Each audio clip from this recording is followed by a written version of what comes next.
Right, okay, so here I am back with another short video, another single review, this time for The Idols. Is it Idols or The Idols? The Idols.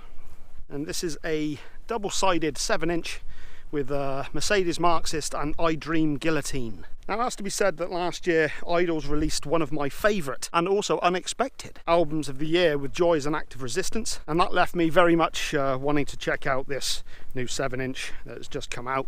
Now, it has to be said that Mercedes Marxist was actually released back in May of this year. I think they released that to get interest in the 7-inch, which completely passed me by. For a music reviewer, that's very good of me. I think it was used to try and get people to pre-order this 7-inch when it came out, and now that has been released. So now not only do we get to hear Dream Guillotine, but the band have also just released a video for Mercedes Marxist to celebrate the physical and digital release of said 7-inch single, which I'm going on about way too much. I highly recommend that you check out the video yourselves.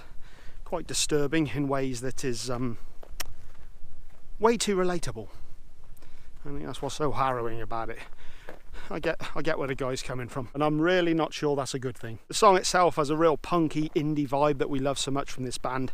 There's a real percussive drive to it, which lends itself perfectly to said video. Now, lyrically, Joe Talbot had this to say about the song. I was pissed off at what I was and where I was. I was sofa surfing on the weekends and spending the weeks looking after my mum, who suffered from a stroke, and then Joe became her caretaker until she tragically passed in 2017. My life balance was way off, and this song reflects just how useless I felt. It was me at my worst, and without any buoyancy, it became catharsis. And it's fair to say that you can feel that reflected in a lot of the lyrics in here, such as, "Forgive my crippled head," or "Suicide's for cowards," he said, while sat drinking himself to death. Or even, "I'd bow on my knees for you, but I'm already wasted." From what I understand, this song was originally written for Joy as an Act of Resistance, but I think the band left it off because it sounded far too similar to some of the stuff that they had on their previous album, Brutalism. Definitely a good song, and that brings us to Dream Guillotine. This is the B-side to the single, and this one once again has that real punk edge, but this one has much more of a, kind of has an early Joy Division type of vibe to it, even a hint of early U2, as well as a healthy dose of the Dead Kennedys. And lyrically speaking, this is pretty much about working class Britain. No doubt looking at the current climate that we're in, as well as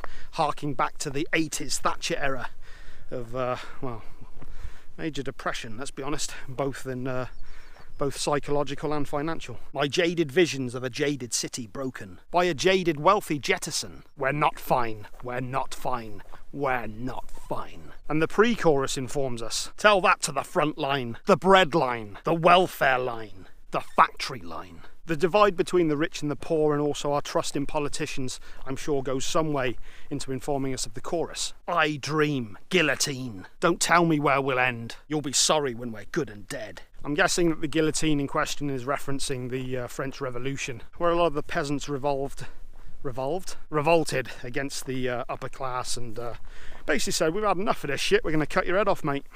And it's got to be said that in the chorus was where I got that real Dead Kennedys vibe. There's a real East Bay Ray feel to those jangling chords. Really, really awesome chorus. And I have to say, the bridge section was pretty awesome as well. All aboard the cocaine ghost train. We're not fine, we're not fine, we're not fine. I'm being attacked. So yeah, that's the single. I enjoyed both songs a lot, though it has to be said that Dream Guillotine was by far the better of the two for me, personally. I absolutely loved that chorus. What a fantastic chorus it was. I can really see why people are gravitating towards this band and why they're getting so much attention lately. They're just a really special band that puts out real music with real passion.